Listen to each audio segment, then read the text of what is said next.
राजस्थान में कांग्रेस उम्मीदवारों को तय करने के लिए केंद्रीय चुनाव समिति की बैठक आज होनी है। इस बैठक में बचे हुए 105 उम्मीदवारों के नाम तय किए जाएंगे। राजस्थान में कांग्रेस उम्मीदवारों की चौथी लिस्ट आ जाने की संभावना है। इसके लिए दिल्ली में कांग्रेस सीईसी की बैठक होगी। रविवार को दिल्ली में स्क्रीनिंग कमेटी की बैठक हुई थी, जिसमें करीब 100 नामों पर मंथन हुआ। 65 नाम तय कर लिए गए हैं, जबकि बचे नामों पर आज फैसला होना है। कांग्रेस ने पहली सूची में 33, दूसरी में 43 और तीसरी में 19 उम्मीदवार घोषित किए हैं। कुल 95 उम्मीदवार घोषित कर दिए गए हैं। अब तक कांग्रेस ने 3 सूचियां जारी की है। तीनों में गहलोत पायलट समर्थकों को टिकट मिले हैं। सचिन पायलट अपने समर्थक विधायकों को टिकट दिलवाने में सफल रहे हैं। वहीं अशोक गहलोत भी पीछे नहीं हैं। कैमरा पर्सन दीपक शर्मा के साथ अमन कुमार, दिल्ली, न्यूज़ 24।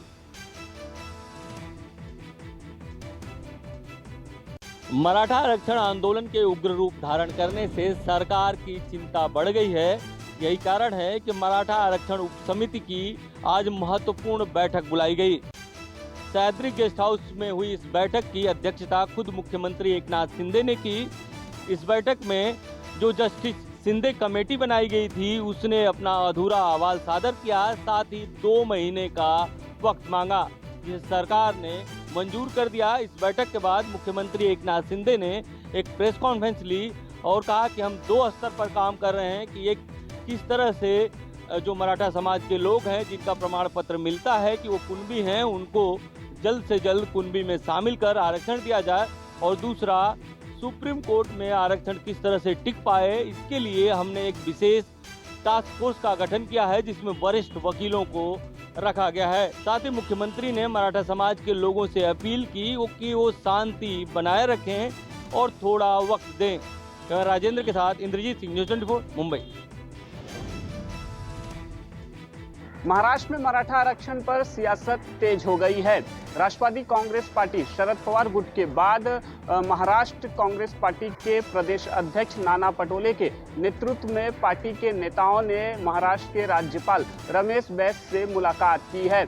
जानकारी के मुताबिक कांग्रेस के नेताओं ने मराठा आरक्षण पर विधानसभा का विशेष सत्र बुलाने की मांग जो है राज्यपाल से की है। वहीं इसके पहले हिंगोली से शिंदे गुट के सांसद हेमंत पाटिल ने मराठा आरक्षण के समर्थन में अपना इस्तीफा जो है वो दे दिया है।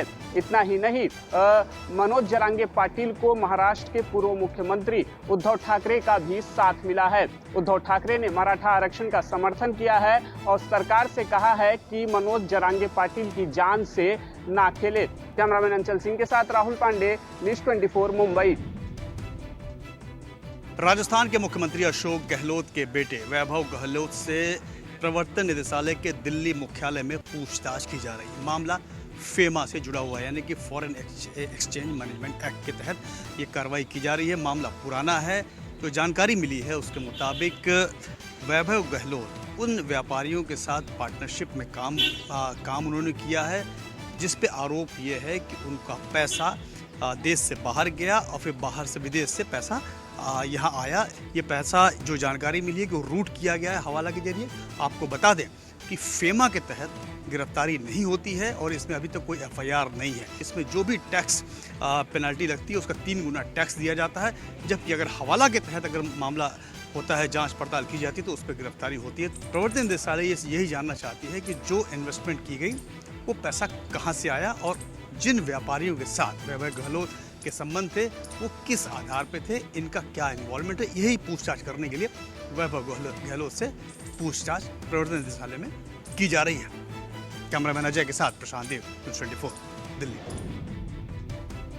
राजस्थान विधानसभा चुनाव के लिए आज से नामांकन पर्चे जमा कराने का काम शुरू हो गया है। 6 नवंबर तक नामांकन पर्चे जमा कराए जा सकेंगे। 25 नवंबर को राजस्थान में वोटिंग होनी है और इसे लेकर तमाम राजनीतिक दलों के प्रत्याशी अपनी अपनी तरह से तैयारियों में भी जुट गए हैं। हालांकि आज नामांकन पर्चे जमा कराने का पहला दिन था। ऐसे में चुनाव अधिकारी के कार्यालय में काफ़ी सारे चुनाव लड़ने के दावेदार पहुंचे। उन्होंने यहां से फॉर्म लिया और फॉर्म को भरने की विधि के बारे में जानकारी ली। खास बात यह है कि अब तक कांग्रेस और बीजेपी ने अपने सभी 200 उम्मीदवारों के नामों की सूची जारी नहीं की है। ऐसे में उम्मीदवारों के साथ साथ कार्यकर्ताओं में भी कश्मकश की स्थिति बनी हुई है और चाहते हैं कि दोनों ही पार्टी जल्दी से जल्दी यदि प्रत्याशियों के नामों का ऐलान कर दे तो उन्हें पर्चा भरने में, अपने समर्थकों को जमा करने में, उनके बीच में माहौल बनाने में काफ़ी आसानी हो जाए। फिलहाल तो यही देखना होगा कि इस बार राजस्थान की 200 विधानसभा सीटों के लिए होने वाले चुनाव में किस तरह का माहौल नजर आएगा, कितने प्रत्याशी चुनाव मैदान में नजर आते हैं और कितने राजनीतिक दल इस चुनाव में अपनी आज जोर आजमाइश करते नजर आएंगे। कैमरामैन विजय सिंह के साथ श्रीवत्सन, जयपुर न्यूज़ 24। राजस्थान में कांग्रेस उम्मीदवारों को तय करने के लिए केंद्रीय चुनाव समिति की बैठक आज होनी है। इस बैठक में बचे हुए 105 उम्मीदवारों के नाम तय किए जाएंगे। राजस्थान में कांग्रेस उम्मीदवारों की चौथी लिस्ट आज आने की संभावना है। इसके लिए दिल्ली में कांग्रेस सीईसी की बैठक होगी। रविवार को दिल्ली में स्क्रीनिंग कमेटी की बैठक हुई थी, जिसमें करीब 100 नामों पर मंथन हुआ। 65 नाम तय कर लिए गए हैं, जबकि बचे नामों पर आज फैसला होना है। कांग्रेस ने पहली सूची में 33, दूसरी में 43 और तीसरी में 19 उम्मीदवार घोषित किए हैं। कुल 95 उम्मीदवार घोषित कर दिए गए हैं। अब तक कांग्रेस ने 3 सूचियां जारी की है। तीनों में गहलोत पायलट समर्थकों को टिकट मिले हैं। सचिन पायलट अपने समर्थक विधायकों को टिकट दिलवाने में सफल रहे हैं। वहीं अशोक गहलोत भी पीछे नहीं हैं। कैमरा पर्सन दीपक शर्मा के साथ अमन कुमार, दिल्ली, न्यूज़ 24। राजस्थान में कांग्रेस और बीजेपी के चुनावी पोस्टर को लेकर अब नई बहस छिड़ गई है। दरअसल बीजेपी का आरोप है कि कांग्रेस केवल अपनी पार्टी के प्रदेशाध्यक्ष गोविंद सिंह डोटासरा और सीएम अशोक गहलोत के चेहरे के साथ चुनाव मैदान में है। पार्टी के आला कमान की कोई वैल्यू नहीं है राजस्थान में और उन्हें लगता है कि ये दोनों नेता ही राजस्थान में जीत दिला पाएंगे।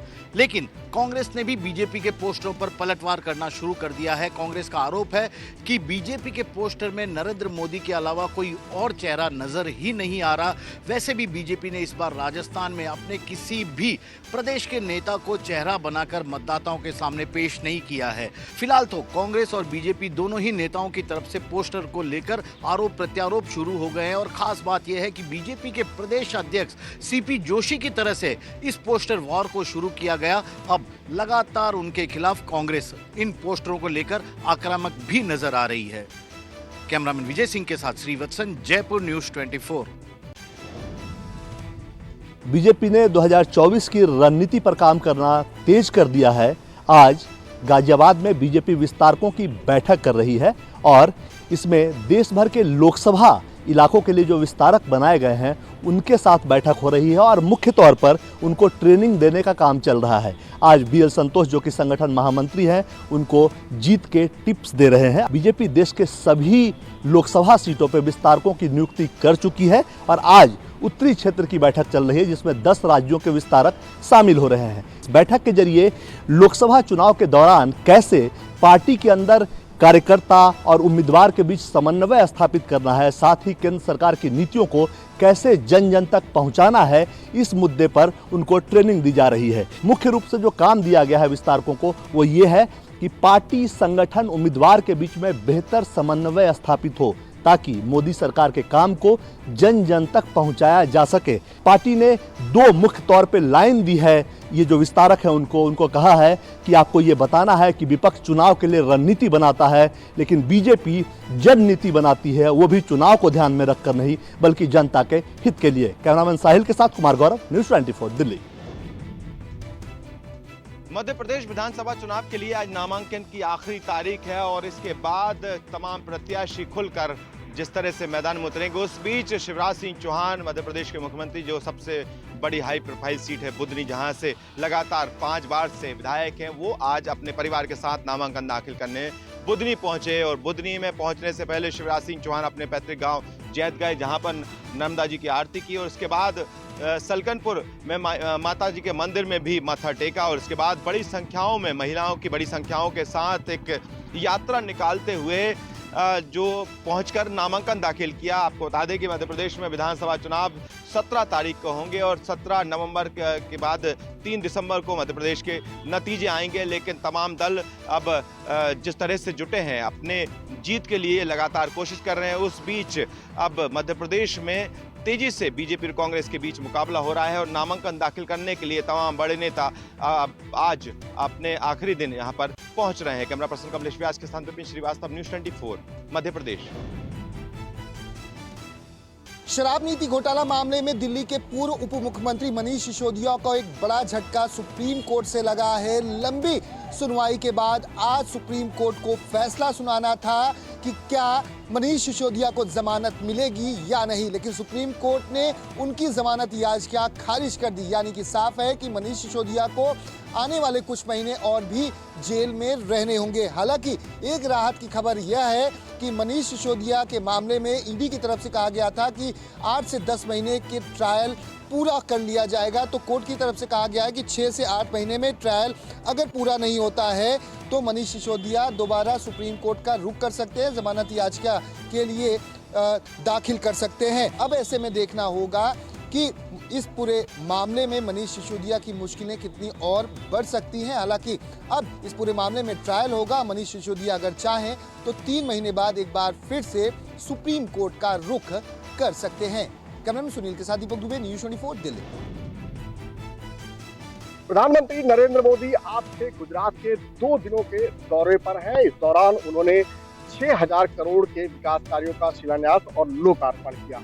अपने दौरे की शुरुआत प्रधानमंत्री ने गुजरात के मशहूर दार्शनिक स्थल शक्तिपीठ अंबाजी के मंदिर में देवी दर्शन के साथ की। इस मंदिर के प्रति प्रधानमंत्री की आस्था सालों पुरानी है। माता के दर्शन के बाद प्रधानमंत्री खेलारू पहुंचे, जहां पर उन्होंने विशाल जनसभा को संबोधित किया। आने वाले लोकसभा चुनाव के मद्देनजर प्रधानमंत्री आज गांधीनगर राजभवन में कई महत्वपूर्ण बैठक भी कर रहे हैं। माना जा रहा है कि इस बैठक में गुजरात के लोकसभा चुनाव के उम्मीदवारों के नाम पर मुहर लग सकती है और साथ साथ बोर्ड और निगम के चेयरमैन की नियुक्ति भी फैसले हो सकते हैं। कल यानी कि 31 अक्टूबर को प्रधानमंत्री हर साल की तरह स्टैच्यू ऑफ यूनिटी परिसर में कई कार्यक्रमों में हिस्सा लेंगे। प्रधानमंत्री इस मौके पर साप्ताहिक हेरिटेज ट्रेन की भी शुरुआत कराएंगे, जो अहमदाबाद से केवड़िया तक चलेगी और जिसके अंदर 144 यात्री सफर कर सकेंगे। इस ट्रेन के अंदर एक डाइनिंग कोच भी होगा।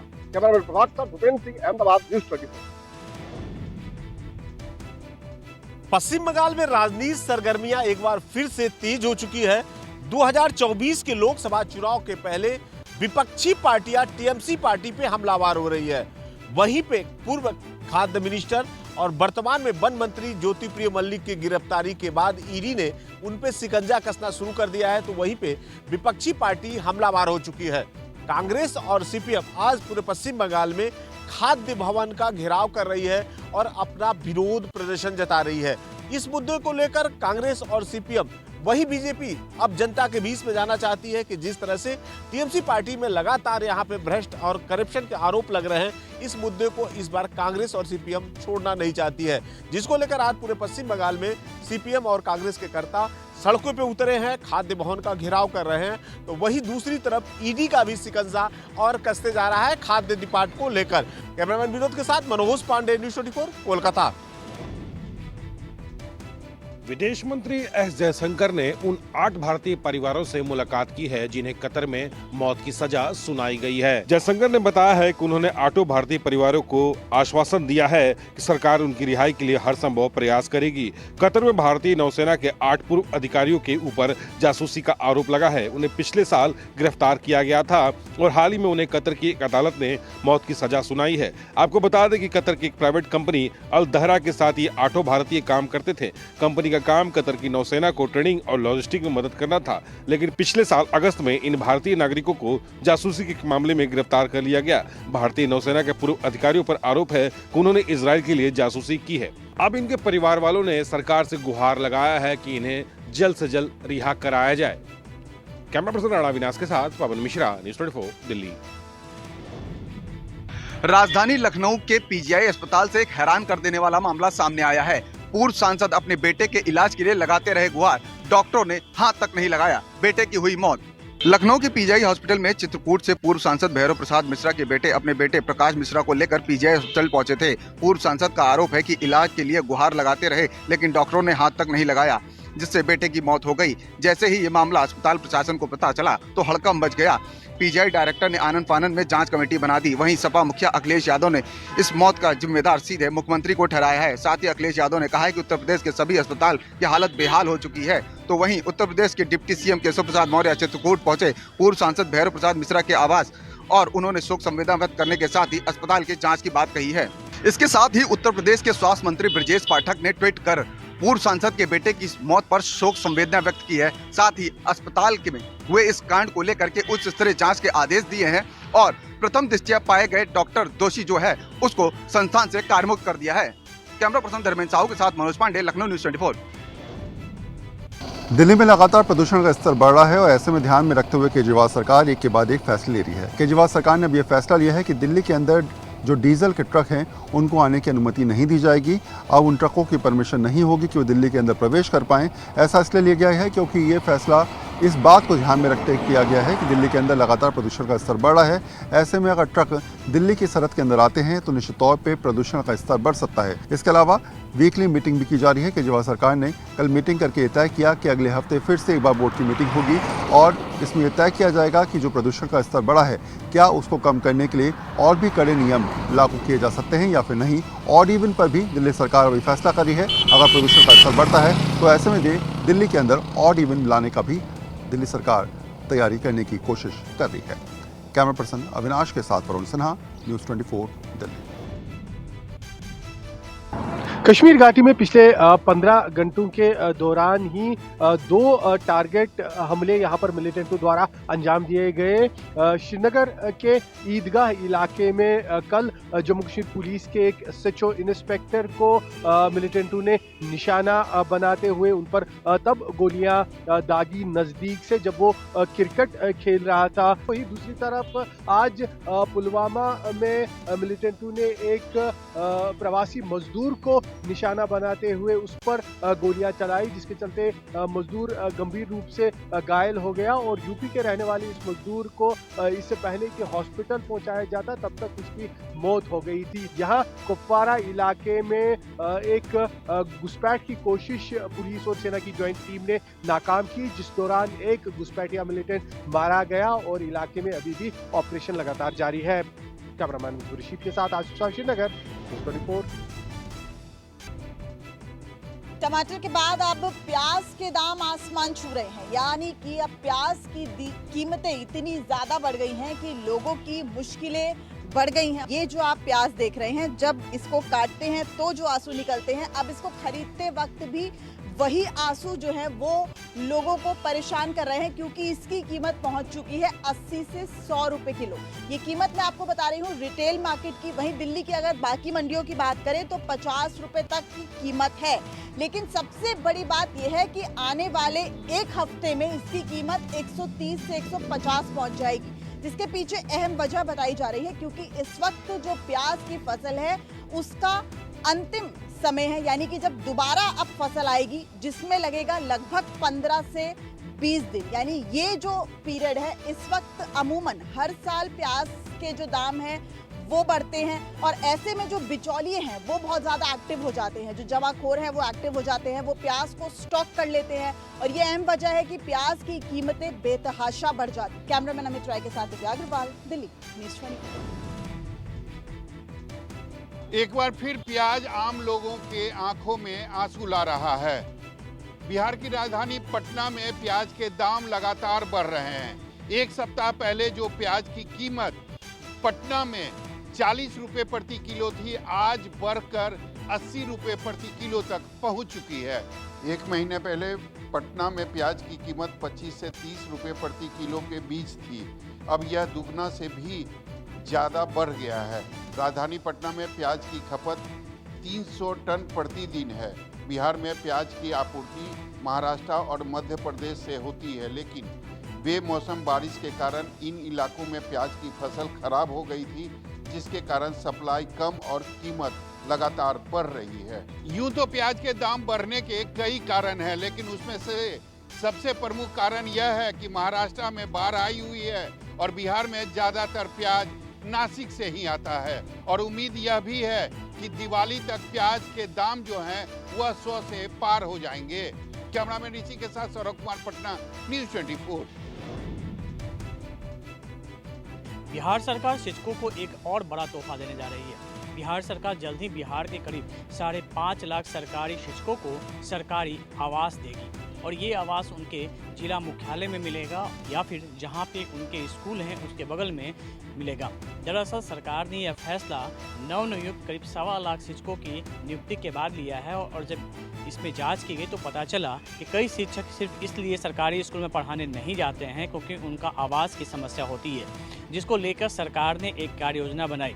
सरकार की माने तो करीब 2500 करोड़ रुपया सालाना शिक्षकों को आवास भत्ता के रूप में दिया जाता है, लेकिन इसके बावजूद पढ़ाई की स्थिति में सुधार नहीं होती है क्योंकि शिक्षक समय पर नहीं पहुंचते हैं। तो फिलहाल सरकार की योजना है कि इन करीब 5.5 लाख शिक्षकों को ये आवास दिया जाए और जल्द से जल्द इस काम को पूरा किया जाएगा ताकि शिक्षा की गुणवत्ता में सुधार हो और शिक्षकों की परेशानियाँ भी कम हो।